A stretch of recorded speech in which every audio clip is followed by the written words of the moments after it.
Hello guys, in this video, I'm going to show you what does product activation failed mean on Microsoft Word. So here, it's pretty simple. So here we have a Microsoft Word. It says right here, this copy of Microsoft Office is not activated. So here you will get this pop-up window. So here you can change the product key or you can close this. So the first thing you'll have to do is actually try to change the product key right here and enter the key that you have bought it with.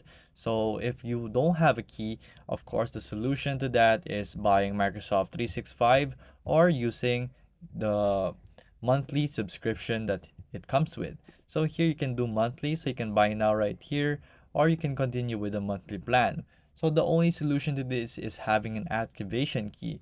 So you can do so by buying it right here. So here, as you can see, it's about around $6 a month or $7 a month to get Microsoft 365 Personal. So here all you have to do is add a new payment method and confirm the subscription. Of course, you're supposed to have the Microsoft account with you so that it will be connected to that. So here, if you would like your information tips, you can do so. So you can also switch to annual billing where you can do it for around, let's say around $100 per month, if I'm not sure. I think it's $100. So included with this is going to be a terabyte of storage and works with Windows, Mac OS, iOS, and Android.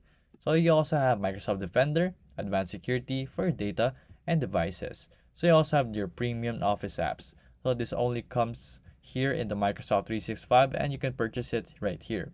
So you can also choose to purchase it in a third-party dealer so that you'll be able to have access to your own Microsoft 365. You can choose PayPal right here and sign up with PayPal and you'll be on your way.